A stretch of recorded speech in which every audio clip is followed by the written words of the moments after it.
Right, so I haven't done videos on specific single issues in it's gotta be, I think the last time I did a video on a single issue was Venom #1 by Al Ewing, and I haven't talked about a single issue of a book since, and that's mainly due to me just not having the money to buy my books week to week.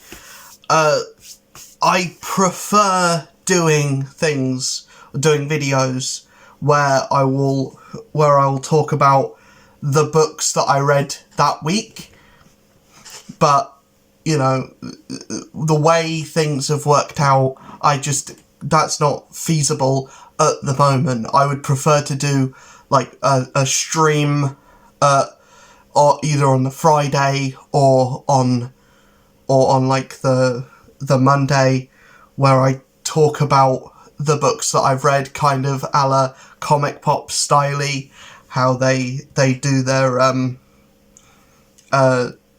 like off the rack video. But I don't want to do a thing that people are already doing on a day that they're already doing it. So, and B, I'm just not permitted financially to buy my books week to week. But Black Panther #14, I think the final issue comes out next week.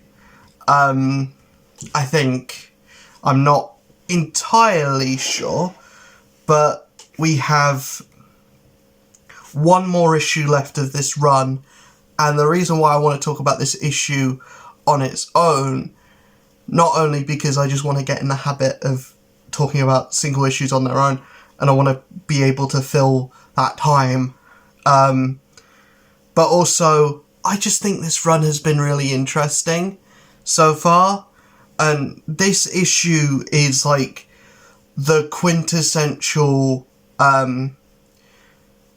penultimate issue of a run, or penultimate issue of an arc. It's like the action is ramping up, we're like all of the players are set, and you know, we're tying everything up so that the final issue will just be hero v villain. But there are things that happen in this book that the consequences are gonna be massive, or the consequences are being presented as being massive, whether they actually are. It's the constant comic book thing of there being a cycle to everything. So even though in this run T'Challa is no longer King of Wakanda, and you know, even more severe throughout, as we learn in this issue, there will probably come a point, maybe not in the next run, but in a run later down the line, where T'Challa will probably be given his throne back, because comics are cyclical, and you know, new status quos never usually stay new never usually stay the status quo for forever, or for that long an amount of time. Like, characters don't stay dead for too long, unless your name is Uncle Ben, or Thomas and Martha Wayne, but even then, Thomas Wayne has like a alternate reality version of himself where he's Batman. So yeah, comic books are cyclical, and the things that happen in this book may not actually have the ramifications that I would like them to have, but it is setting a point where the next Black Panther book will be something that we've probably never even seen before, and they're doing and John Ridley is setting up a thing that I think it's Eva Ewing that's doing the next run. I haven't read anything that she's done. She might be good, she might be terrible. I don't know. They showed off the new suit, which looks okay. It looks fine. You know, a Black Panther suit can only look so cool, and can only look so much different from what you know, what's come before. The thing that this issue presents, or that shows, is at the end of the last issue, Namor showed up and he's like, I'm gonna be on your side for this. Everyone else, you've alienated everyone else hates you, but I will stand by your side. And essentially what's happened is that the current Prime Minister of Wakanda, or the current President of Wakanda, has gone to Atlantis and has gone to basically create a deal with Namor, that Namor's going to help them beat up the bad guy and save the world and whatever, in exchange for T'Challa no longer having citizenship, or basically no longer being a citizen of Wakanda. And when they reveal that, and T'Challa's like, oh yeah, Namor only does things to serve himself. What has he asked for in return to help? And the Prime Minister's basically like, he didn't ask for anything, but we decided that, oh yeah, T'Challa no longer has the right to be a Wakandan citizen because of all of this shit that he's done. And we're now at a point where T'Challa has no friends, no allies, no country to go back to, and he's going into the final fight with Jai. He's basically at his most desperate, and I'm really interested to see how brutal and how knockdown, drag out this final issue is going to be, because what issue 14 does is it puts T'Challa in a situation where he has basically nothing to lose. He's lost everything, so going into the fight, going into basically the biggest fight of his life, and a fight that he kind of created, he's not going to have anything really. He's got nothing to live for, so he can go as bonkers as he can. And I think they're probably going to kill off T'Challa at the end of this run, and the Black Panther of the next book is probably going to be the Wakandan that has been introduced and built up throughout this run. Do I think that's a good idea? Possibly, because I think the only way that T'Challa can kind of get out of this get out of this like spiral of kind of his this kind of spiral of his own making, is to kind of just sacrifice himself at the end, and then everyone will see, yeah, he did all that shit, but he did kind of sacrifice himself at the end, And also, we're at a point in the movies where there is no T'Challa, so maybe the books will do the same to reflect that, and maybe Shuri's going to be the Black Panther in the next run. I mean, we've got a female writer. They're probably going to be doing more stuff with Shuri because she is such a big player in the movies, and the comics have to or they don't have to reflect that, but they do a lot of stuff to reflect that. Where like Namor is in like the most recent Black Panther movie. Let's chuck him in the book. We're doing a movie where where the Vulture is the main villain of the movie. Let's do a Vulture story in the comics to line up. And the thinking behind that is people going to see the movies will be going into the comic books, going into the comic book store looking for what they just watched, and rarely turns out that way. It's rarely the case that people watching the movies are the same people going into the comic book shops anyways. But yeah, I really like where this book is going, and like I said, my only issue with this my only problem with this book is it's for a run that's kind of going towards pushing Black Panther off the table, pushing T'Challa off the table, at least for a while.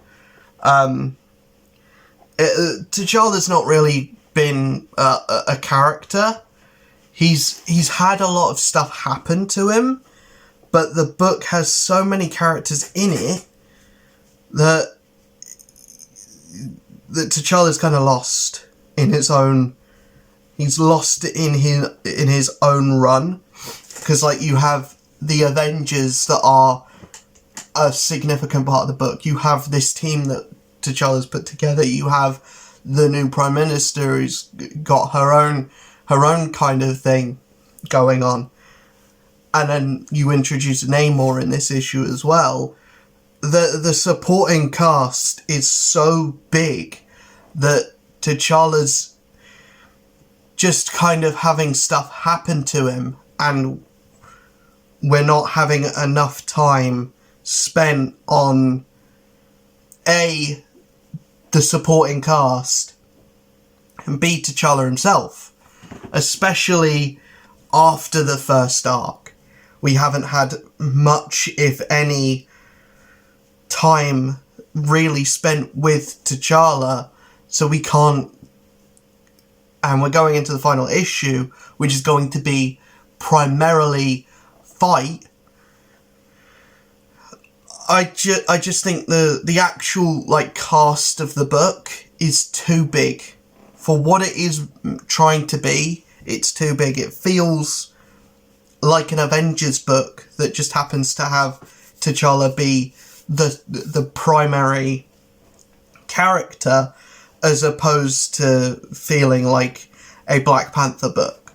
And comics can have a solo run can have other characters show up. Like Immortal Hulk had the Avengers show up to fight him, but that was for one issue, and it still felt like a Hulk story.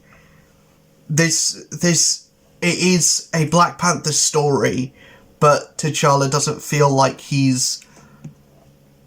just feels like he's a character in the book. It doesn't feel like it's his book necessarily. Like a lot of stuff is happening to him, but it just doesn't. It's just there's a lot of stuff happening in the book, and there's a lot of characters in the book. Sometimes it's difficult to kind of keep my head around everything that's going on. But yeah, the final issue, the cover especially kind of shows that, yep, T'Challa's probably going to die.